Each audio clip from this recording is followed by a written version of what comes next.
Hello and happy Friday. It's Flora, and today we're just dropping right in to the beginning of a really fun conversation I had with Olga, founder of Lapis, and how she went from marketing and fintech into the fast moving world of AI, hackathons, and prompt engineering, but honestly, so much more. We talk about irony of tech hiccups right in the beginning, what really happens inside a hackathon because I had no idea, and how AI connects back to something deeply human: wisdom, adaptation, and purpose. You'll hear us dive right in, so don't worry you didn't miss anything. Let's jump in. Always. It's always like my video's not working, my mic's not working, my internet's not working. I mean, and how many times have you been on a Zoom call where you're like, you're on mute Yeah. to people that are on Zoom calls every day? Yeah. Like all the things. Like it's always the video conferencing. No, it's a beautiful irony. I love it. Hysterical. I know, it's hysterical. So we both have our virtual backgrounds on. Where are you actually? I'm in New York. I'm home, but I work from home, but I'm in New Great. York. What part of New York? Brooklyn. Oh, okay, cool. How long have you been there? Oh God, since I was 7. Oh Wow. yeah. Kind of a Yeah. unicorn then. My whole life. I don't know. Am I really? I feel like everyone I know like grew up here. Maybe Really? it's just my circle. That's fun. Okay, yeah. Yeah, yeah. So then, okay, 7-year-old Olga, how did you get into what you're doing these days? Talk us through kind of your story. Like how did you get to where you are? Um, so so I was in tech for a while. Okay. My background is in marketing and product. Okay. And I was, working in that for over 10 years, about 13 years, something like that. And across different industries, I worked in e-com and luxury jewelry and finance. And so I've been around a lot of different industries, but tech was really the latter part of my career. And then in 2022, I went on parental leave. Cool. And as I'm getting ready to come back is when the worst tech recession hits. So maybe you remember this. Non-tech people weren't really impacted by this. But in tech, you would remember this. It was post-COVID, like over hiring. Yeah. Hundreds of thousands of people were just let go because it's, Yeah. everywhere, right? All the FAANG companies, Google, Facebook, everyone, it trickles down across the board. So I'm like, all right, well, I'm not gonna just like send out my resumes into a void and cry myself in a corner. And Yeah. I'm gonna take a step back. I'm gonna hang out with my adorable little baby here and figure out what is my next career move while I take a beat. And that's when I discovered generative AI. It was before the ChatGPT boom. So ChatGPT boomed like I think end of that year, like December or something like that. And I discovered it. This was around like March, roughly. Um, and yeah, so it was pretty incredible from the very beginning. I How so? realized like, hello.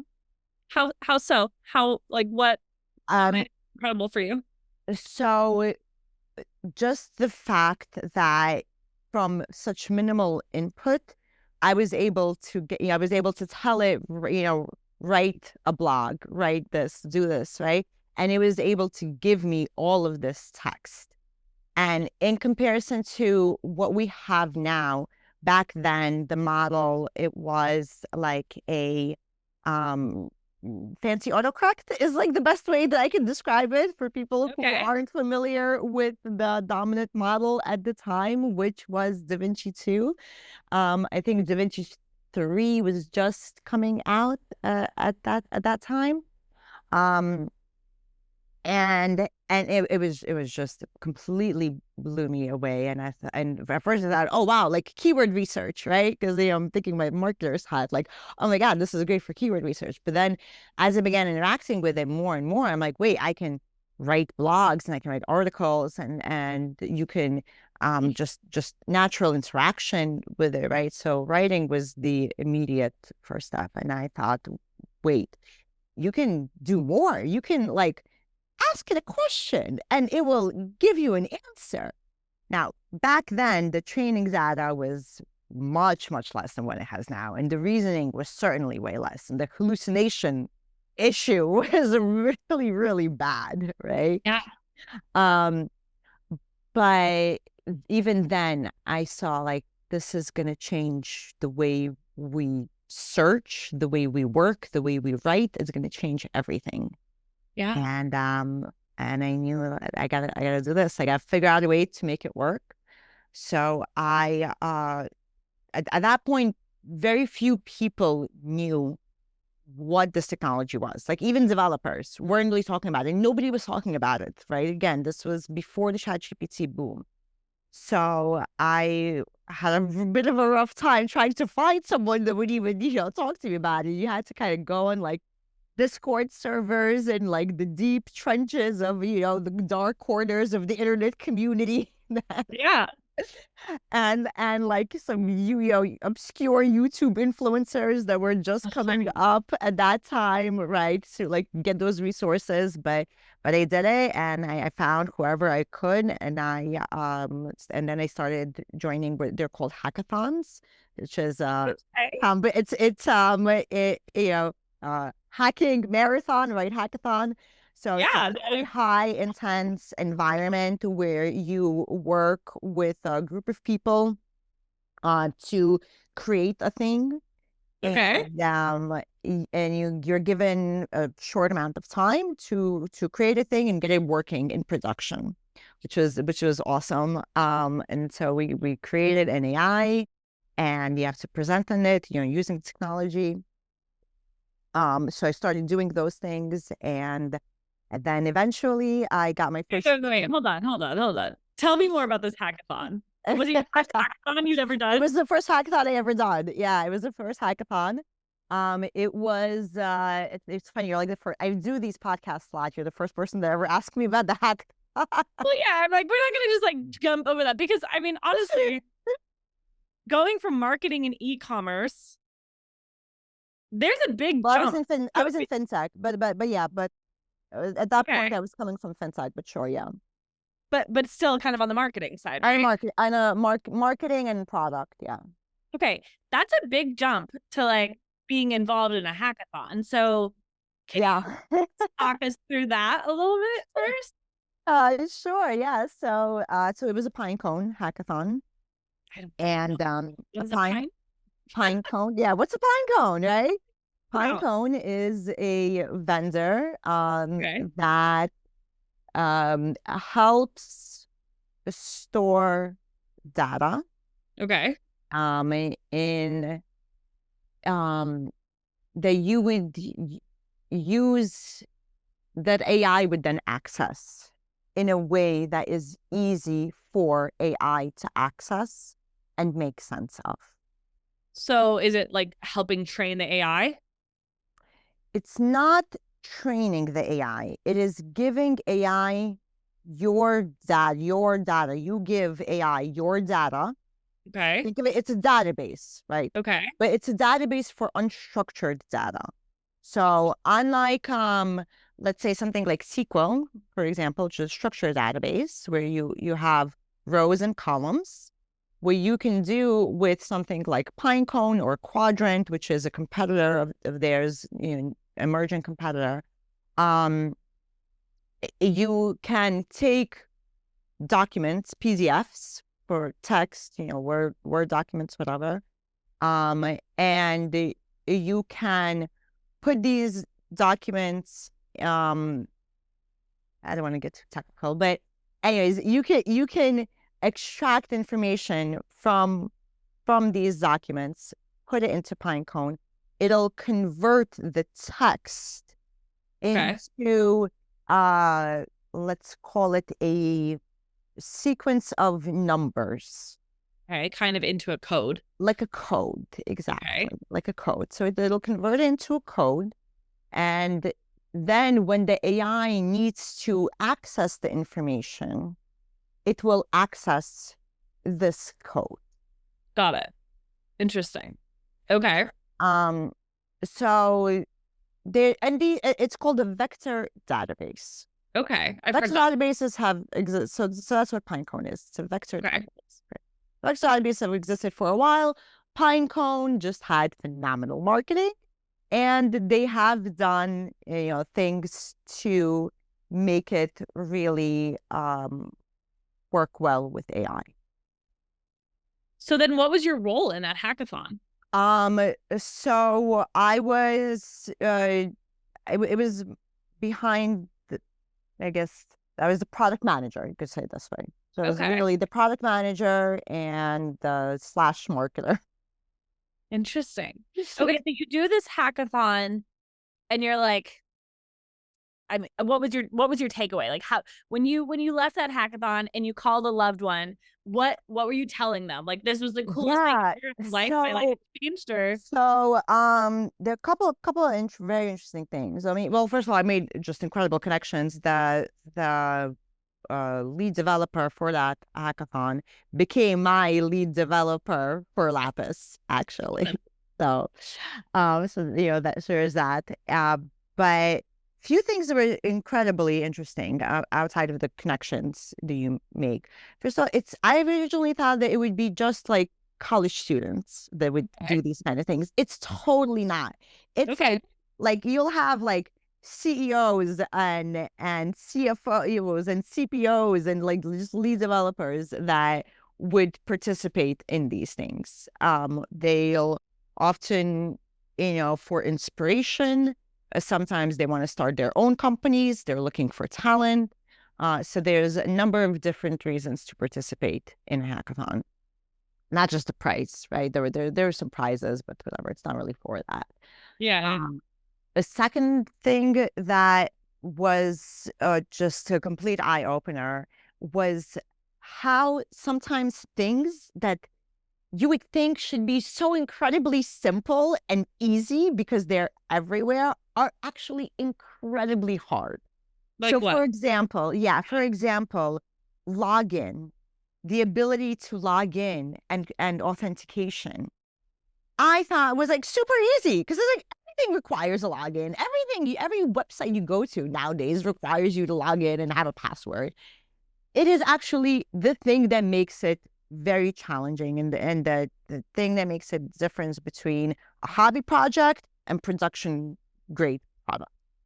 Okay. So login and authentication, and the more users you have, the harder it is. Okay. The keeping things secure. Yeah. That I was surprised how difficult that was. Wow. Okay. And then the other thing was there was like a form that we were asking users to fill out. I think that's interesting that you said you were taken back at how difficult that is because you said your background's in fintech. So I imagine I didn't. So I wasn't even the one that did it. I had nothing to do with code in that project. My role did not involve code at all. But of course, I had to work very closely with the developers, right? Yeah. So I saw what they needed to do. And I heard the conversations that they had. And the project, it was involving, I think it was me and it was a group of, I think like five developers of, ranging between like junior through senior level, right? So we had a fairly wide range of expertise in that group. Okay. And the second you say auth, and everyone's like, oh. Yeah, and it's like a certain insider knowledge when you say auth, right? I'm like, wait, what? What's the big deal, right? Like, why? Like, no, authentication's a really big deal, right? Wow. Okay. It's a really big deal. Okay. Well, and it should be, right? Like from a user perspective, you want to you want it exactly. It should be right. Like you want to know that it's hard, right? You want to know that it's hard for somebody to like steal your password. Oh, it's good. It's good. So it's good. It should be hard, right? But it never, like as an end user, you don't think about it because it's so ubiquitous, right? So and things that are ubiquitous, you would think that they're easy because they're ubiquitous, but they're actually not. Okay. Okay. Um, I'm gonna have to stop myself from asking so many questions about this. There's more to you about this, but to me, I'm like, this is, I don't know. oh, you I've should never. like totally join one. You should totally join one. It's like the amazing learning experience. Absolutely amazing. Wow. Yeah, Okay. yeah. And like the awesome thing is if you are a non-technical person, you have a lot that you can bring to the group because it's only gonna like 99% of these are gonna be just technical people, right? So they Oh, don't cool. have someone who can put together maybe a beautiful presentation for the judges. They don't have an end user who is thinking about it from the user perspective, not the Experience. Yeah. developer perspective. Like, wait, like why are we asking people so many questions, for example, on a user form, right? Wow. Um, so I recommend it if people have time, you know, to check out the inner workings of how products get built. It's very cool. So you met your lead developer. So at this point, when you do this hackathon, your company is not necessarily a thought at this point, or like, No, no, not at okay, all. No, you're it's not okay. even. It's just me like trying to get my bearings and Yeah. figure out my next step. Okay. What am I going to do in my career at that Yeah. point, right? Okay. So talk us through it. Um, so yeah, so then so that was first step, and then I think I started hackathon soon. It was soon after the hackathon is when I got my first foot in the door as a prompt engineer Okay. for company Y on top of the AI assistant. Okay. But you're not really manipulating the technology underneath. You're not adding additional technology, right? So Understood. so I don't know actually how much they did, to be honest with you. It's possible they did more things. I know now they are doing very like pretty advanced stuff. So now they've pivoted completely. They're doing something completely different. But back then I don't know what like I have no idea, okay? Because I wasn't like given any privy into that. So uh, but how in general how wrappers typically work is that you have a nice UI on top of an existing technology, but you don't typically manipulate much under the hood. So maybe they did, maybe they didn't. I don't know. But for the most part back then, companies didn't have the ability to do that, which is why I'm kind of just making the assumption that they didn't because the technology was just so new back then, right? Okay. Um, so they would do marketing templates. So like for blog, for articles, for um uh whatever, advertisements, hooks, all kinds of things like that. And so that's what I would do. I would write templates for them. So I would need to figure out how to make AI give you uh consistent output in a system that is designed to not be consistent. Yeah. So that was Wow. my job. And it's still something I do, now even. The course that the workshop that we taught yesterday was on getting those outputs, how to get those outputs to be more than just generic kind of, you know here's the Well, thought. you just said something, and it made me kind of have this aha moment of something I've been thinking about and haven't really been able to put words to. And I don't use AI to the extent that you use AI, right? Even though I'm a part of Jam AI, I'm much more on the human side, and I really connect with their members and learn how they're using it and also how they want to use it, right? That's my role.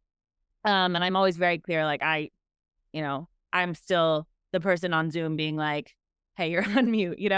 Um, but I do use AI every day, obviously, right? And AI, and this might be a larger conversation, but I'm curious if your experience on this, because I'm also a mom, and with AI, I can get answers, right? I can get answers. And I imagine especially as a prompt engineer, you are getting information, and you're getting very intentional information because you are asking for this information. And so there's a lot of control in that situation. And there was an instance in our personal life recently where I lost a lot of control, right? Like we ended up at the emergency room, and there was just a lot of lost control. And it was a situation where I was like, I can't chat GPT my way out of this. And I know that sounds insane, but I did. It was like, I can't, there's nothing I can prompt engineer to get me out of this situation. And anyway, I have to ask you, like, have you had those in real life situations where you're like, I can't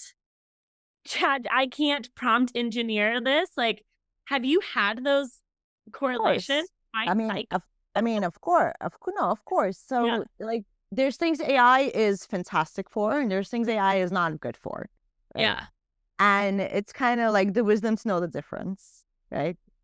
So, there's things it's getting better at, right? But you still, at the end of the day, like, it's the human that needs to make those ultimate decisions, right? Like, yeah, you can't prompt your way out of every situation. Also, keep in mind that um, uh, large language models like ChatGPT are a small fraction of AI. There's a lot of different totally. types of AI, Of right? course, yeah, There's AI, and there's machine learning, and there, which is a form of AI, right? And then there's data science, and there's automation, right? And it's a very, very large set that we're dealing with when we're talking about technology. And people, I think, are only focused on just like the large language model side, because that's yeah, the newest, the most glamorous, and the most accessible, right? totally. So that's why a lot of people are only thinking about that. But that is, they have their purpose, they have their use cases, right? There are other technologies, and there are other things for different use cases. So you Okay. kind of have to figure out where it excels and where you need to apply it to. Yeah. And every day we're learning new use cases, and every day we're learning, when I say we, I mean the AI community as a Yeah. whole, not just Lapis, right? Um, every day we're discovering new ways to build with the technology. We're discovering new ways to integrate the different technologies and layer them, right? Well, Which is, talk to us about Lapis. How, tell us, like, from this, you become a prompt engineer and you've had this hackathon experience, and then what sparked Lapis, and the how and the why, and yeah. who wins. Yeah, so that was a contract gig. The prompt engineer, there was a contract gig. The contract expired. And then I got another contract on the product side for a company called Trustwise. And it was product and marketing. Okay. And then I got a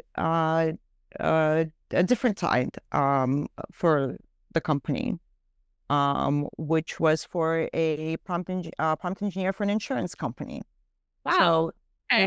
it was just like these different contracts kind of kept coming Cool. up, right? And I realized, like, okay, well, I'm not going to be a 1099 contractor or just like throwing tax dollars out the window. Time to now start my own company. So I had the prompt experience, I had the product experience, and I Yeah. had the marketing side, right? I had the business foundation.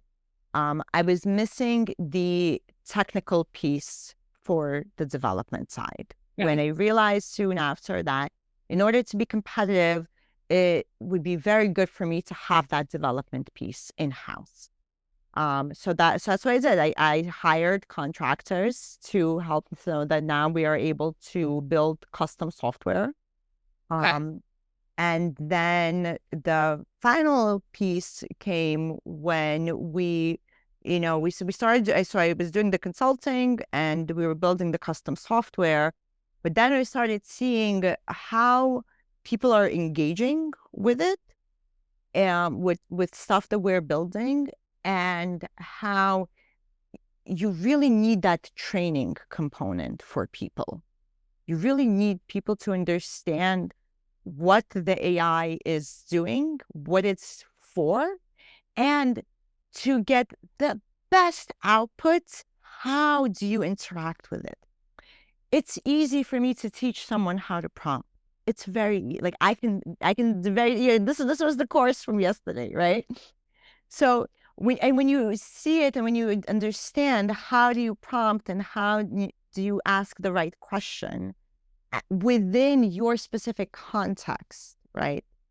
Then that's when things really truly sing. So now we sit at the intersection of people, business, and technology. So I even do I do one-on-one coachings and trainings. I do trainings for teams and company-wide, not necessarily on software that we build, but also on all of the different AI tools that are out there. Sometimes a company will come and say like, hey, I'm struggling because my team is spending hours and hours, on the same kind of ads, and they're like resizing them, and they have to spend all this time on the same types of ads, and they're doing, manual resizing, and it's taking forever, right? And so we will find software out there that they already, because Okay. there's plenty of stuff that exists out there. Got And it. it's not always necessary for us to build something custom, right? Got it. Especially when So they come to you and they're like, Olga, is there an AI for that? is there exactly is there a hack Yeah. for that? Okay. Right? And you're like, yes, no. And if no, I'll build you one. Pretty much. So Okay. we will do an analysis. Like we'll go and see. Sometimes I might know off the bat, like, yeah, there's something. Sometimes I might need to go and do a little bit of digging. But either way, we will either find a tool or a suite of tools, Yeah. or we will build something. Very cool. So what is your ICP? Like what is your customer? I mean, Yeah, so most of our customers are mid-sized businesses in US. We haven't really branched out yet to other countries, but we've been looking at Canada recently. oh, So yeah, it's been fairly industry agnostic, although I have started recently looking at the AEC sector, architecture, engineering, and construction. why? We've had a couple of clients in that space, Oh, and it was very successful. And I saw there's a ton of inefficiency in that space. no, I know. My husband's a builder and it's like Oh, really? they're like refusing to leave the Stone Age. I mean, Yeah, and so they have an aging workforce, which is one of the problems. And the software that I saw that's offered to them, the industry leading software, is asking too much. It's asking people to learn too much. That's the yeah. problem, right? Yeah. It's overwhelming, and it's a lot, right? So you're Yeah. asking someone to go from something that's very easy, which is a piece of paper and pen, to learning a whole new technology, which Yes. is frankly, in my opinion, those industry standard technologies that I've seen violate every single like UX UI best practice. Maybe they've gotten better. Maybe I saw an older demo of it, but the demos that I saw about a year ago or so, very, very clunky, very clunky. Yeah. So when we're building, I always build with simplicity as the number one thing in mind. Because you're So coming from that UX background. yeah, exactly. Perfect. Perfect. No, and I love these aha moments on these calls when it's like we come full circle to like the why you're doing what you're doing now. And Right. that, this makes a lot of sense. You came kind of from the other side. Yeah, exactly. And then the training and the coaching is really critical. So, Because what you'll see is that corporate is super disconnected from field. And companies, and we've built off also for companies that are like looking to launch new products, for example, and you will see how disconnected they are from their end users, right? yeah. So we always make it a point to we'll speak with the decision makers and get their view on what it is that they're looking to accomplish, but then we have to speak with the end users, and we need to see what are the end users actually doing in their day to day. So whether Yeah. we're building for your employees, in which case we will go and talk to your employees to understand what are like where are they actually blocked, right? What is their workflow? Um, I'll give you an example. I spoke with someone recently that works for a big company.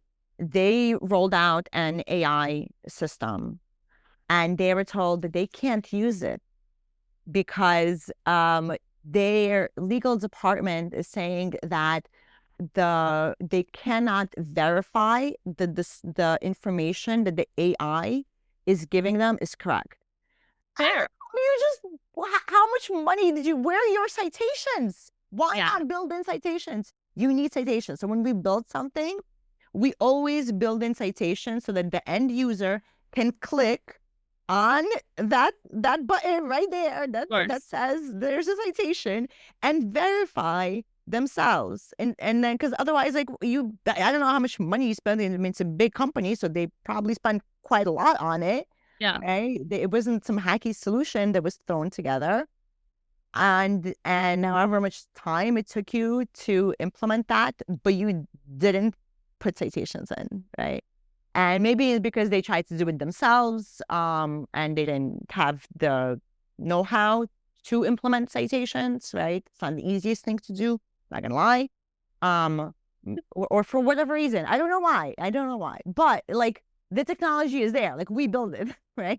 Yeah. So Yeah. It exists. you have to you have to see these things. And what happens is you also have people that will roll out AI, but then they don't train their people. And what happens is it's like, oh, I think we have an AI system and like it's somewhere, but I actually don't know like what exactly it does. Like I think I saw an email.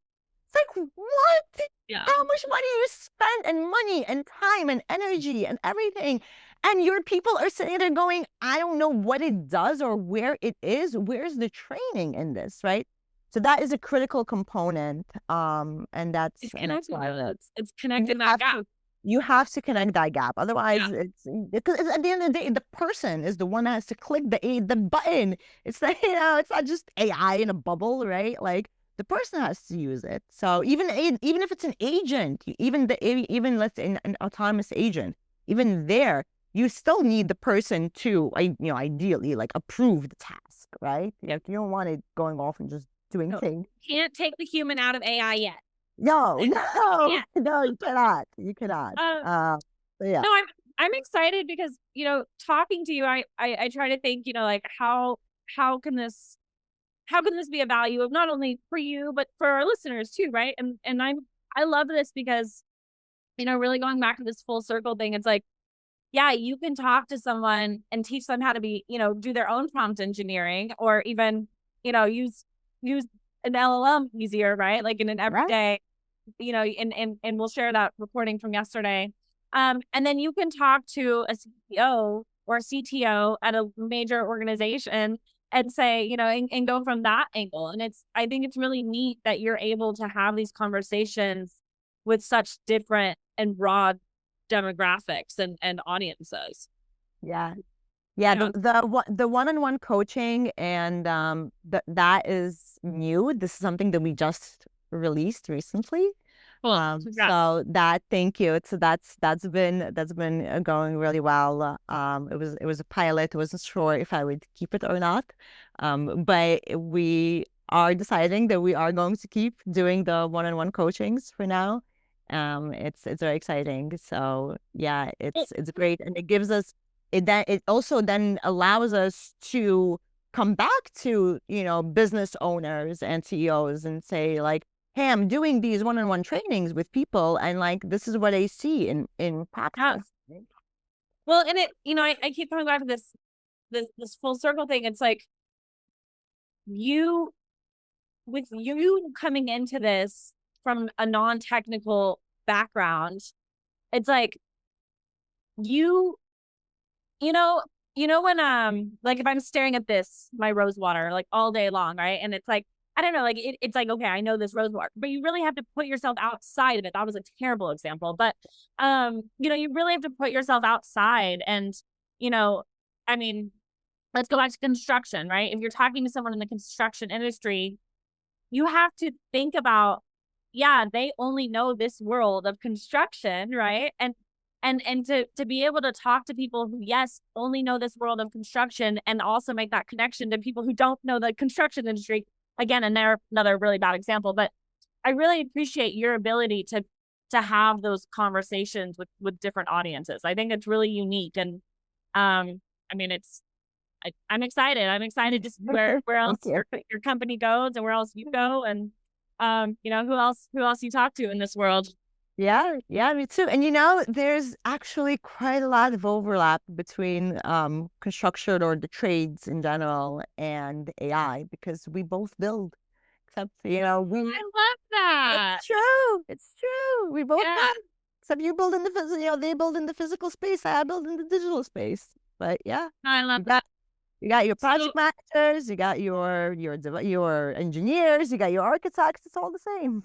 no, I love it. I love that analogy. So if you're listening to this podcast and you are CEO, CTO of a large company, or you're just like, okay, maybe it's time for me to learn a little bit about AI, you can reach out to Olga and say, hey, is there an AI for that? Yeah? Absolutely. Cool. Well, Olga, thank you so much for your time today. And I really do appreciate this. And I look forward to following up and being in touch with you. And thank you again for sharing your story. It's always really fun for me to dig into these. Thanks, Laura. This was great. Take care. Have a great day. Thank you. Bye. Ciao.